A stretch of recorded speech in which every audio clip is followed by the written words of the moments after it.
Ek groet julle vandag, geliefdes. Ons luister na 2 Korintiërs 3, verse 1 tot 6. Begin ons weer onsself aanprys, of het ons miskien, soos party ander mense, aanbevelingsbriewe aan julle of van julle nodig? Julle is self ons aanbevelingsbrief, geskryf op ons harte, vir almal om te lees en te verstaan. Dit is tog duidelik dat julle 'n brief van Christus is, deur ons diens geskrywe, nie met ink nie, maar met die Gees van die lewende God, nie op klip nie, maar op die harte van mense. Ons sê dit omdat ons deur Christus ten volle op God vertrou. Uit onsself is ons nie in staat om iets te bedink, asof dit uit onsself kom nie. Ons bekwaamheid kom van God, wat ons bekwaam gemaak het om bedienaars van 'n nuwe verbond te wees, nie van die letter nie, maar van die Gees. Die letter maak dood, die Gees maak lewend. Dit was 2 Korintiërs 3 verse 1 tot 6 uit die woord van die Here. Wanneer iemand werk soek, moet hy 'n CV inhandig by die plek waar hy vir werk aansoek doen. Saam met die CV gee hy gewoonlik ook 'n getuigskrif in. Dit is 'n brief wat geskryf is deur sy vorige werkgewer of onderwysers of ander gesiene persoon in die samelewing, wat getuig van die persoon se karakter en van sy vermoë om die werk te doen. Paulus het in baie gemeentes gewerk, maar hy het nooit na 'n gemeente gekom met 'n aanbevelingsbrief of 'n getuigskrif nie.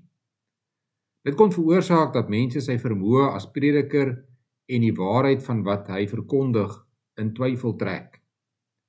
Maar Paulus sê dat hy nie 'n getuigskrif nodig het nie, want sy eie lewe en die lewens van die mense wat sy prediking glo, getuig van die waarheid van dit wat hy verkondig.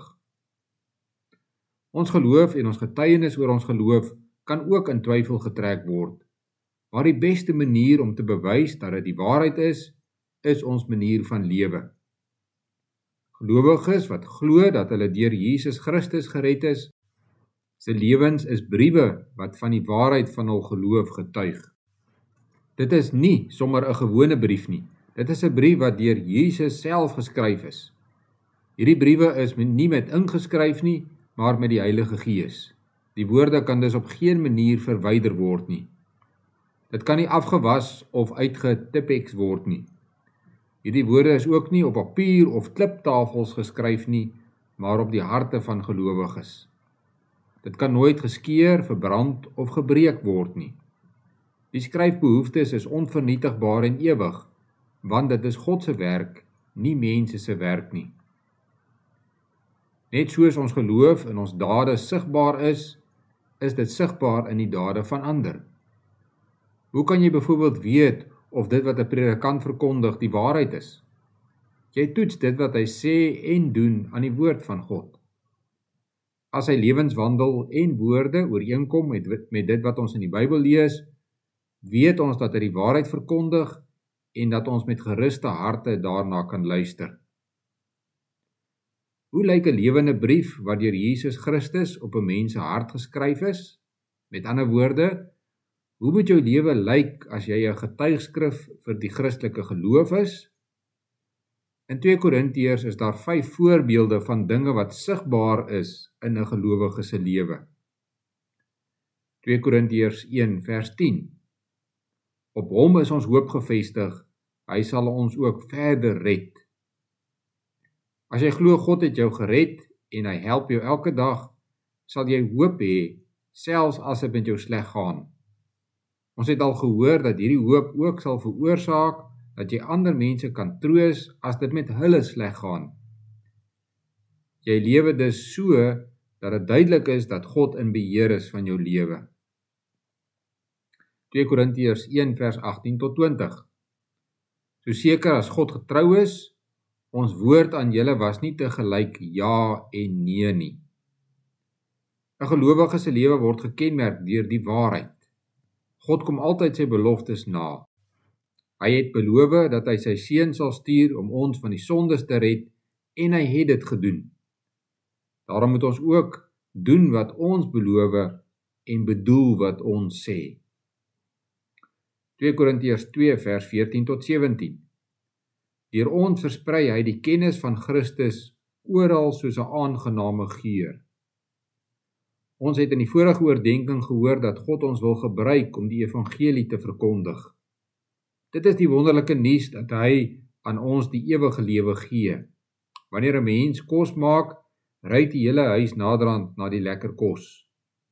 God sê dat sy boodskap ook so is. Ons moet so lewe dat almal dit aan ons lewens kan ruik. Moenie skaam wees om die evangelie te verkondig nie. Versprei dit soos 'n aangename geur. 2 Korintiërs 4 vers 7. Ons wat hierdie skat in ons het, is maar kleipotte wat maklik breek. In die Bybelse tyd het mense kosbare goed in kleipotte gebêre, maar kleipotte breek maklik, daarom moet dit mooi opgepas word. Ons is God se kleipotte waarin hy 'n skat bære. Die skat is die boodskap dat God mense red. Ons kry soms baie swaar as ons geloof openlik uitleef, maar God bewaar ons. Dit maak juis God se krag in ons lewens sigbaar en daarom moet ons volhard sonder om bang te wees. 2 Korintiërs 5 vers 17. Iemand wat aan Christus behoort is 'n nuwe mens. Die ou is verby, die nuwe het gekom. Wanneer jy gered word, maak God jou 'n nuwe mens. Hierdie nuwe mens lewe nie meer net soos hy wil nie, maar soos God wil.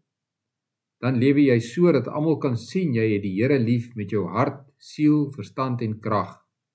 En jy het jou naaste lief soos jouself. Laat dit jou doel wees, om 'n getuigskrif te wees vir die evangelie. Lewe so dat almal kan sien jou lewe is 'n brief wat deur Jesus Christus met die Heilige Gees in jou hart geskryf is. Kom ons bid saam. Onse Vader wat in die hemel is, laat u naam geheilig word. Laat u koninkryk kom. Laat u wil geskied, net soos in die hemel, net so ook op die aarde. Gee ons vandag ons daaglikse brood en vergewe ons oortredinge, soos ons ook die vergewe wat teen ons oortree. En laat ons nie in versoeking kom nie, maar verlos ons van die bose. Want aan u behoort die koninkryk en die krag en die heerlikheid tot in ewigheid. Amen.